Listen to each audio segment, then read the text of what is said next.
Deep in the mountains of Maharashtra, hidden inside a flooded cave, sits a timer that has been counting down for centuries.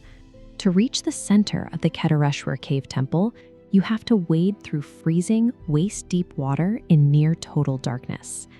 This ceiling was originally supported by 4 massive stone pillars. Each one represented an epoch in Hindu cosmology, the 4 yugas. Over millennia, 3 of these pillars have collapsed, marking the end of the Satya, Treta, and Dwapara eras. Only 1 pillar remains standing. It holds up the entire weight of the roof, representing our current era. Local belief suggests that the collapse of this final stone marks a catastrophic global reset. We are living in the Kali Yuga, the Dark Age. Ancient descriptions of this era, like those found in the Garuda Purana, focus on a specific, slow psychological decay that precedes any physical destruction. Thousands of years ago, Indian sages mapped out a profile of modern societal collapse. They left behind enduring monuments to serve as a survival guide for humanity to navigate this instability. The Garuda Purana features a story where Lord Krishna senses the encroaching darkness of the Kali Yuga.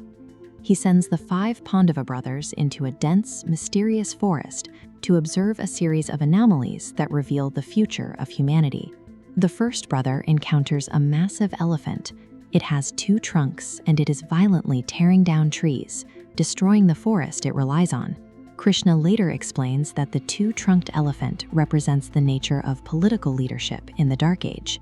These rulers speak of justice and morality in public, while privately operating on pure greed and hoarding resources for themselves. A second brother finds a majestic bird. Its wings are beautifully inscribed with sacred Vedic mantras, yet the brother watches as it feeds on the rotting flesh of dead animals.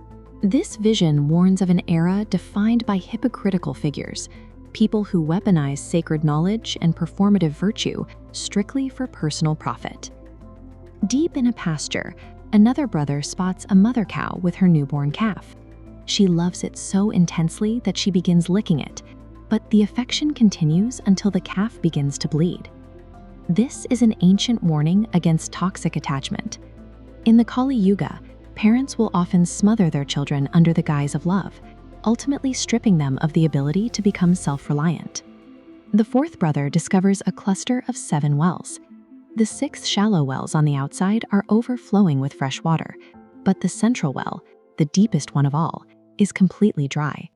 This represents a society overflowing with outward, superficial wealth, while the deep center of human empathy and compassion has evaporated. These texts diagnosed the moral rot, empathy deficit, and institutional hypocrisy we recognize in the 21st century. Ancient builders responded to these predictions of decay by creating anchors, massive, enduring structures that stood in direct opposition to the predicted chaos. The Brihadiswarar Temple in Tamil Nadu is a 13-story monolith that dominates the landscape. Constructed 1,000 years ago, it consists of 1,300 tons of granite stacked meticulously without cement or binding material. It has no traditional foundation and sits directly on the Earth's surface, yet it has survived centuries of earthquakes without shifting. Similar anchors exist across India, from the levitating stone pillar at Lapakshi that never touches the ground, to the eternal flame at Jwalaji that burns without a clear fuel source. These engineering anomalies create a physical constant in a world that feels increasingly unmoored. A stone that shouldn't stand but does offers a tangible fixed point when social institutions begin to fail. The ultimate test of this enduring faith is found at the Amarnath Shrine, located 13,000 feet up in the Himalayas. Inside this cavern, a Shiva lingam forms naturally out of solid ice. It waxes and wanes with the phases of the moon, solidifying even when surrounding temperatures suggest it should melt, a phenomenon that challenges standard scientific explanations. Reaching the cave requires a grueling trek through collapsing mountain paths and violent blizzards in a low-oxygen environment. In the modern era, the natural dangers are compounded by constant security threats, requiring devotees to march alongside heavily armed military escorts. The extreme physical toll of the journey, the exhaustion, and the fear, functions as a blueprint for the spiritual endurance needed to navigate a world in crisis. There is one final vision from the Pandava's journey. The youngest brother watched as a massive boulder broke loose from a mountaintop, crushing old trees and everything in its path as it gathered speed. Right as the boulder reached the bottom, it was stopped dead by a single, tiny, fragile plant. Lord Krishna explained that the crushing boulder is the inevitable force of the Kali Yuga.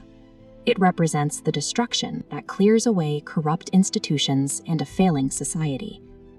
The tiny plant symbolizes the unbreakable power of individual devotion and inner strength.